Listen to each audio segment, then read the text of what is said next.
Number 4, for the function below, find A, the critical numbers, B, the open intervals where the function is increasing, and C, the open intervals where it is decreasing. So before we actually do this, let's look at some definitions. The critical number for a function are the numbers C in the domain of the function f for which the derivative is 0 or the derivative does not exist.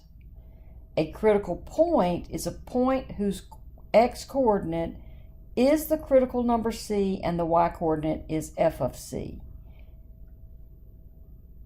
So to find the critical numbers, you take the derivative, you set them equal to 0, and you look to see if the derivative doesn't exist anywhere, such as a 0 denominator or a negative value under a square root. Intervals where f of x is increasing or decreasing, well, if the derivative is positive, that's greater than 0, the slope of the tangent is positive, means the graph is rising. If the derivative is less than 0 or negative, that means the original function is decreasing because the slope of any tangent to the curve is going to be negative. And if the derivative is actually equal to 0, that's where the function is constant or reaches a peak or valley. Because if the derivative is 0, that's between positive and negative, so it might be changing from positive to negative, and that would create a high point on your graph. You'll see that as we do some of these. To apply the test for increasing and decreasing, you find your critical numbers and where the original function is not defined. You put them on a number line. It's going to divide your number line into intervals. Then you choose a test point in each region to determine if the derivative is positive or negative. And of course, if the derivative is positive, the function is increasing, and if the derivative is negative, the function is decreasing. So let's see how this applies to this problem.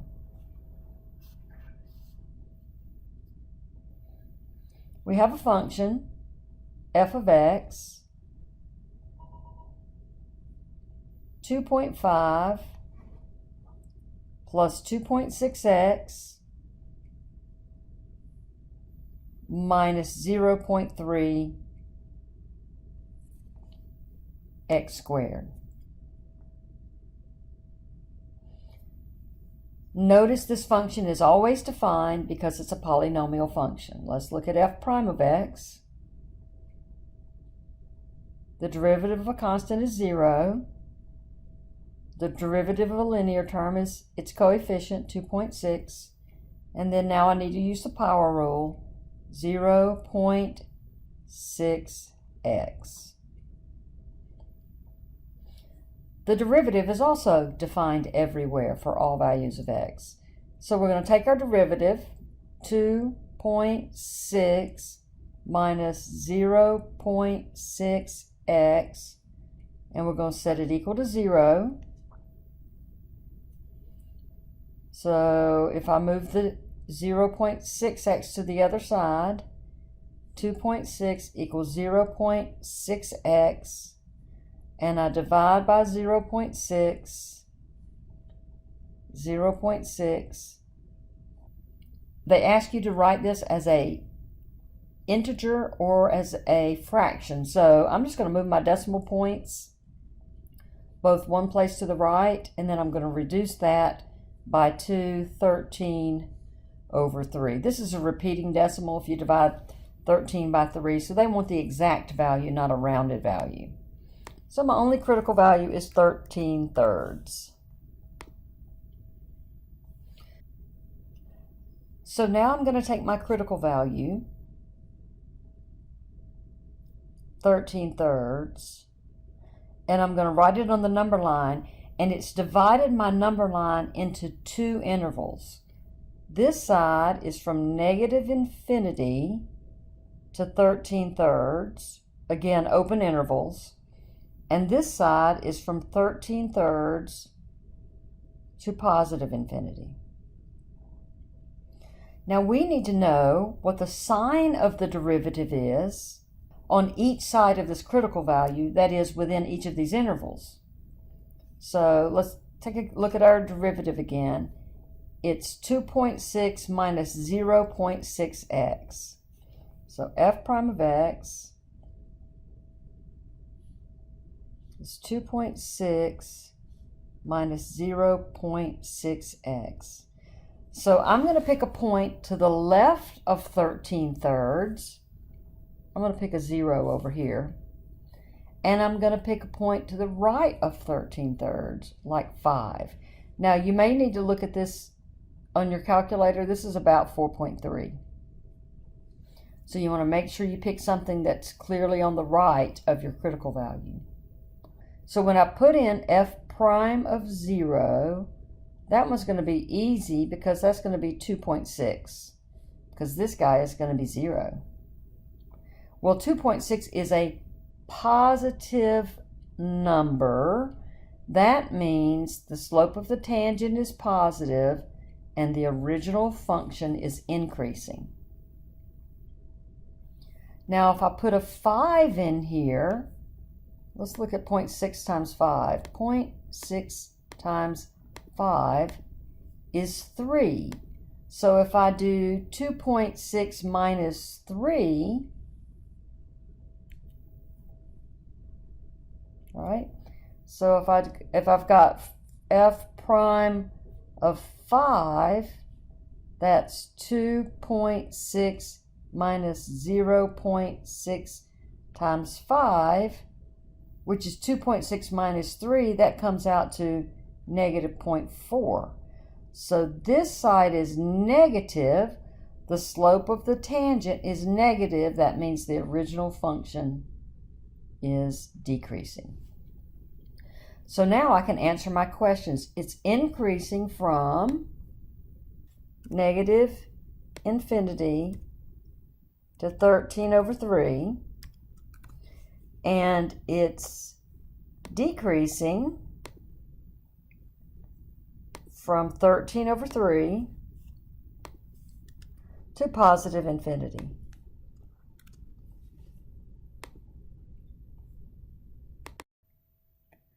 Number 5. For the function below, find A, the critical numbers, B, the open intervals where the function is increasing, and C, the open intervals where it is decreasing.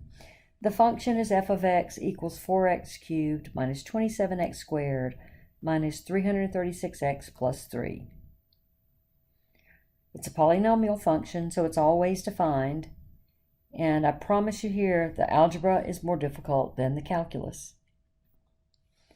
And since factoring is pretty tough for students, I'm going to recommend that you use the quadratic formula, and I'll review that with you when we get to that point. F prime of x is going to be 12x squared minus 54x minus 336. So now we need to know where 12x squared minus 54x minus 336 is equal to 0. Now these are really big numbers, so I highly recommend you try to find a common factor in each of these before you attempt to factor, or before you attempt to use the quadratic formula. Either one will be hard if there's a common factor in there. And so I have played around with my calculator, and I've realized that 6 will divide evenly into all of these. So of course 12 divided by 6. So basically what I'm doing here is I'm going to divide both sides by 6. And so I get 2x squared minus 9x minus 56 equals 0. Now, in order to solve a quadratic equation, that is, because of this x squared, we're looking for two answers, and normally you would use factoring.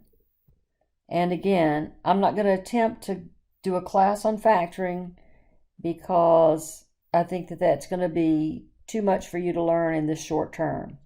That is how it factors, and if you remember how to factor from your earlier algebra classes, fine, use factoring. But if you do not, I'm going to recommend that you use the quadratic formula.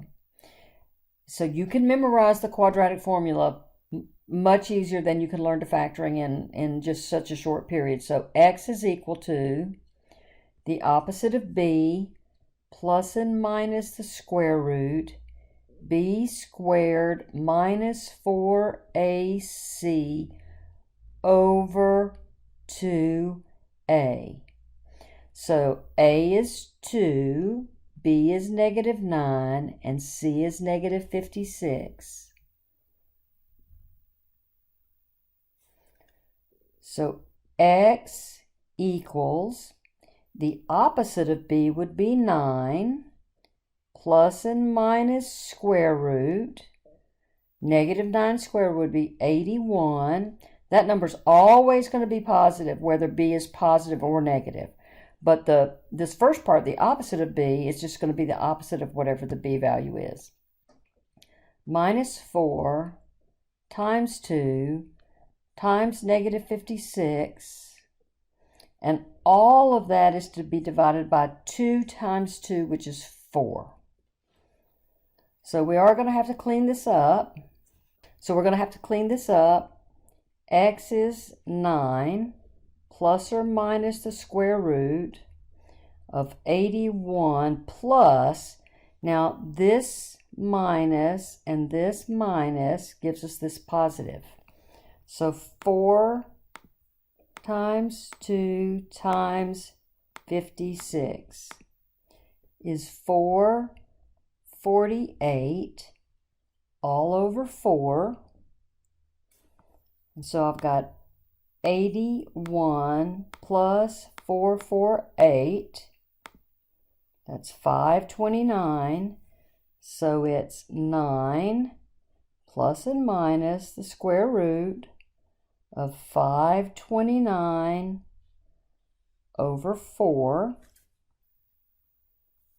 And that's going to give me, let's see what the square root of 529 is.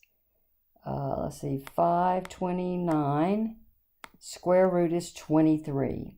So it's 9 plus and minus 23 over 4. So that's 9 plus 23. Well, that's 32 over 4. So one of them is 8. And it's 9 minus 23. 9 minus 23, that's -14 over 4, which is -7 over 2. So these are my critical numbers, 8 and -7 over 2. You would get the exact same thing if you factored x minus 8 and 2x plus 7. Because x minus 8 is 0 if x is 8, and 2x plus 7 is 0 if 2x is -7 and x is -7 over 2. So again, the most difficult part in this is probably going to be the algebra. Learn that quadratic formula if you don't already know it, so that you can find your critical values on these problems where factoring is required. All right, so now I have to take my two critical numbers, which are 8 and -7 over 2. And I'm going to put them on a number line. So my number line says, let's put -7 over 2 down here and 8 over here. Make sure you put the smallest one to the left. Now this divides our number line into 3 regions, -infinity to -7 over 2. and then all the numbers between negative 7 over 2 and 8, and then from 8 to positive infinity. And now that we have our critical values, we have to figure out the sign of the derivative so we can determine whether the function is increasing or decreasing. So remember, if f prime of x is greater than 0, the function's increasing because the slope of all the tangents are positive. So they're going uphill like this. Maybe the curve is doing this, but the tangents are all positive slopes, so it's going to be increasing. And where f prime of x is less than 0,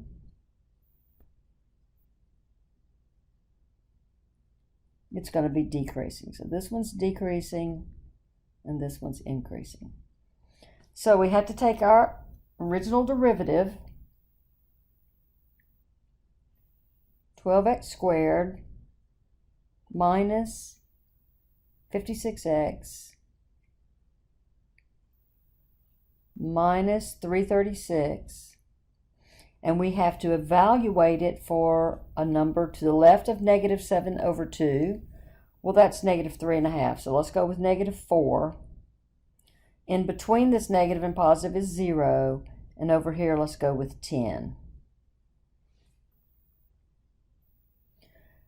So let's do 12 times negative 4 squared minus 56 times negative 4 minus 336. So that's 12 times 16 plus 56 times 4, 224, minus 336. So that's 12 times 16, 192, plus 224 minus 336. So that's going to be minus 336. It's going to be a positive number 80. So I really don't care that much about the number. All I care about is the sign. So that's a positive there. Okay. To check 0, that's obviously a lot easier. That's just going to be a 0 and a 0 and a negative 336. So this one is going to be minus. And to check 10, 12 times 10 squared minus 56 times 10 minus 336. So that's 12 times 100, or 1200 minus 560 minus 336. 1200 minus 560 minus 336 is positive 304. And again, the number not so important, it's the sign that's important. So it's positive over here. So now we know the signs of our tangent slopes. So let's think about these tangent slopes. They're positive here. Remember, they're just touching the curve one time. Here it is 0.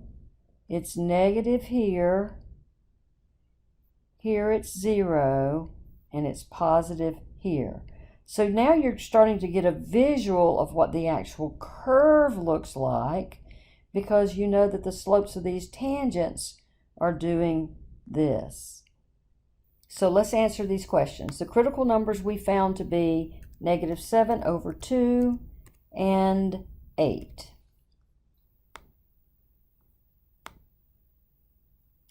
It is increasing where it is positive. So we've got increasing function values to the left of negative 7 over 2 and to the right of 8. So those are our intervals where it's increasing.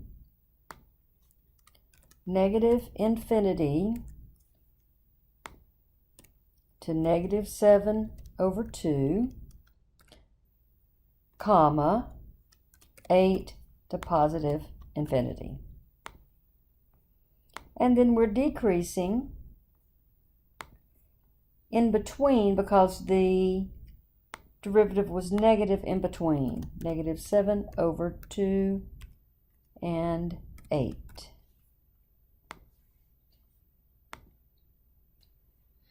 Number 6, for the following function, find the critical numbers, the open intervals where the function is increasing, and the open intervals where the function is decreasing. So y equals negative 5x minus 12. Y prime would be negative 5, a constant. Well, if you set negative 5 equal to 0, that's nonsense. There are no critical numbers. So there are no critical numbers for this one. Also, if you think about it, this is a line with a negative slope. So if you have a line and it has a negative slope, it's always going to be falling. So it's always going to be decreasing. So it's never increasing, and it's decreasing from negative infinity to positive infinity. Number 7, for the function below, find the critical numbers, the open intervals where the function is increasing, and the open intervals where it is decreasing. So we've got to find our derivative. F prime of x is going to be the quotient rule. Denominator, derivative of the numerator, which is 1, minus the numerator times the derivative of the denominator over the denominator squared. So that's going to give me x minus 2 minus x minus 8 over x plus 2 quantity squared, or negative 10 over x plus 2 squared. Now we're supposed to set this equal to 0, but because it's a fraction, its denominator can never be 0, so x can't be negative 2. And since the numerator is a constant, negative 10 can't be 0.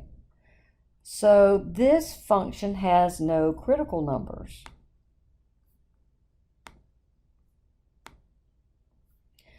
When we do our interval, however, when we look for our intervals, however, we're supposed to put our critical numbers and the value where the derivative is not defined and where the function is not defined. So the function and derivative are not defined at negative 2. So we do have two intervals, from negative infinity to negative 2, and from negative 2 to positive infinity.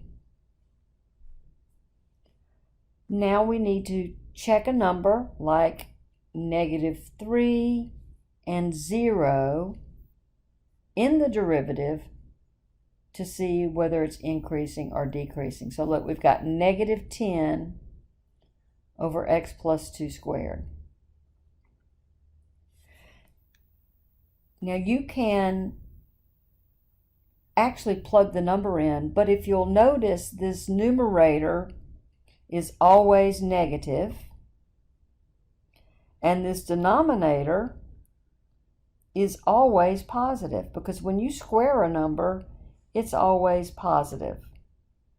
So it's going to be negative no matter what you select. Now, if you need to go back in and actually put in the number, you do that. That means this function is decreasing on both of these intervals. So it's never increasing, and it is decreasing You can't put from negative infinity to positive infinity, though, because there's one value where the function is not defined.